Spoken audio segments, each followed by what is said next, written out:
Hi, everyone, and welcome to Talks with Dr. Shafer. I'm Dr. Shafer. I'm a mom, a physician, a board-certified neurologist, a musician, publisher, and creator, and I am on a quest to help others through storytelling. I believe in creating safe spaces to share our stories so that we can heal and grow, support one another, and create an environment where there is no need for shame, but rather a focus on meeting life's challenges with a focus on the possibilities ahead and what we can learn from the challenges that we've faced in the past. I have always had a passion for psychology and neuroscience. I have a degree in psychology from Indiana University. While studying there, I worked as a research assistant for the Kinsey Institute, where we did studies on gender and on sexuality. That was really fascinating part of my learning journey. I'm a board-certified adult neurologist. The work that I've done with patients as a physician has been an incredible opportunity to take what I learned as a psychology student as well as a doctor, as a neurologist, and really apply it in how I interact with people. And when you spend that time with patients, you learn immediately that you cannot separate the patient, the diagnosis, from the person, from the personality, from the challenges they're facing, from the way they approach those challenges, from the way they think, from where their mindset is. You cannot be an excellent physician if you are only focused on the problem, on the disease, on the medication, and not focused on who is this person sitting in front of me and how can I help them meet their goals? What are their goals? Because they can have a certain disease, a certain disorder, and have completely different goals.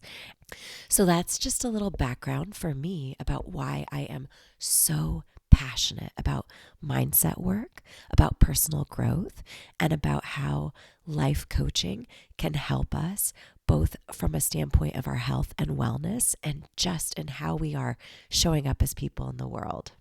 Today, I want to talk about some really exciting research that's going on in the field of neuroscience. This research is confirming what has been believed in the field of psychology as well, with regards to traumatic memories. Research done at the Icahn School of Medicine at Mount Sinai and at Yale University, published in Nature Neuroscience November 30th, 2023, utilizing imaging studies such as functional MRI and study participants' own real-life memories, is showing that in people with PTSD, memories of traumatic events are being accessed in different parts of the brain from memories that are simply sad ones and not traumatic, and that areas of the brain that are associated with our feelings of self are being accessed when traumatic memories are accessed, rather than the typical location for memories, which would be the hippocampus. Is it possible to restore those traumatic memories minus the negative ideas of self that were tied to them when the traumatic event was encoded, where they belong, where we typically encode our long-term memories, in the hippocampus? And in doing so, can we alleviate the distressing characteristics of recall of traumatic memories compared to those of sad or other memories stored in the typical fashion in our brains? Daniela Schiller, professor of neuroscience and professor of psychiatry at the Icahn School of Medicine at Mount Sinai and director of the Schiller Laboratory of Effective Neuroscience, has been working on groundbreaking research in neuroscience with regards to how we recall traumatic memories, where we store them, and how we can, through exposure, work with our experience of the memories to help alleviate the fear associated with them. This is helpful for people with PTSD and anxiety linked to memories of painful experiences. There are many excellent scientific articles you can search for readily online to get a better idea of the extent of Schiller's research, and an excellent article by Michael Spector in The New Yorker from 2014 is a great starting point because it summarizes many decades of research and gives excellent background information. I highly recommend reading that. A lot of the research on how we can work with our memories to help us improve the experience we have with them had to cope with the concern that in trying to reconsolidate and edit the experience we have with our memories, we have to face them, to revisit them. When dealing with PTSD or CPTSD, complex post-traumatic stress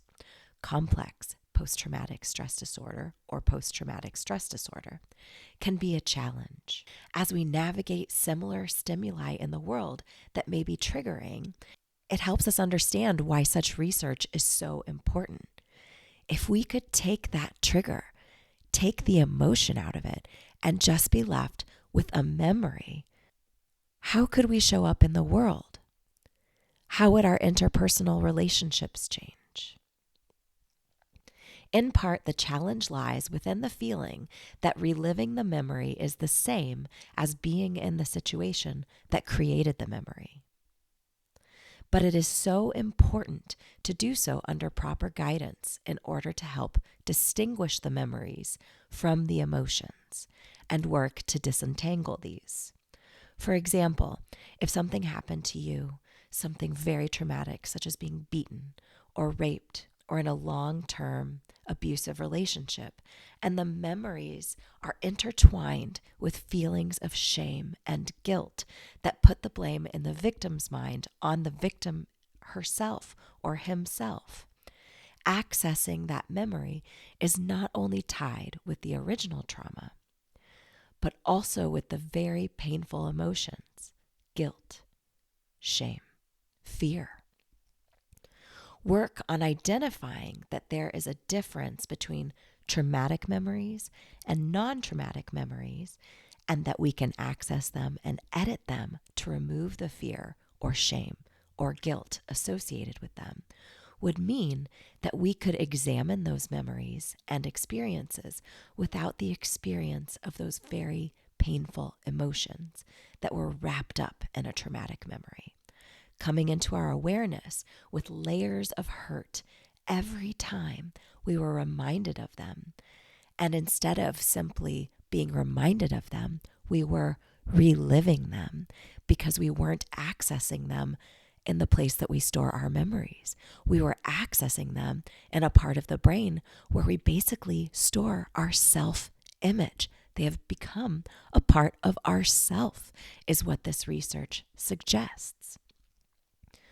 We can do work on our mental framework, and over time, we can use those positive changes to our mental framework to help us work on how we frame the narratives that hold our traumatic memories, to lessen the discomfort and distress not only associated with recall of these memories, but how that recall then affects us with our current and future life experiences and the way we relate to others. While some research involves using chemical substances and drugs to evaluate how creating traumatic memories can be stopped or altered, a key point made by Schiller and supported by hypothesis-driven work in the field of psychology for many years is that behavioral training is key. For me, why I do what I do in creating ways to connect with people, to spread encouragement, to ask questions that may seem at times quite simple, but a vulnerable evaluation and answer to those questions could be truly life-changing for a person, could change the way they are narrating their experiences. This research is so important because it really explains why the work people do with life coaching, with therapy, with how they choose to manage their thoughts during the day, with what they choose to expose themselves to, be it what they read, what they watch, what they listen to, the conversations we have, the company we keep. Why is it so important for how we feel and how we experience the world? Why does being intentional with our choices, our environments, work to change how we feel, to change how we are interpersonally relating? because we are building habits and tools so that when we are faced with traumatic memories, approaching them with these tools and reframing them can truly help improve our experience in dealing with life's challenges, past, present, and future. That's why the work we do on our mindset is so incredibly important. And that's why I am so glad that you are here, that you are committed to doing this work for yourself. Because when we do this work for ourselves, our experience of life can change so drastically for the better. This research is very exciting, and I will be looking forward to seeing the work that is done to build on this research, how it's applied.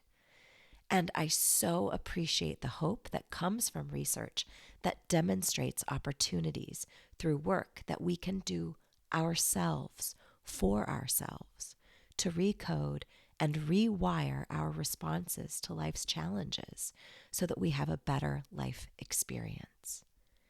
Thank you so much for being here. Please comment, share, follow, and let me know if there's something you would like me to address in future talks. Let me know your thoughts after delving more into this research. Let me know if you need any links or reading suggestions. Let's spread this encouraging news, and let's spread the encouraging knowledge that working on our mindset is a key in helping hack our own nervous system, hack our brain so that our lives are enriched, are better, that we can work towards our goals and work towards creating a life and an environment that serves us and that moves us forward into positivity, into the light, and into the beautiful future that we can have when we invest in ourselves. Take care and stay safe.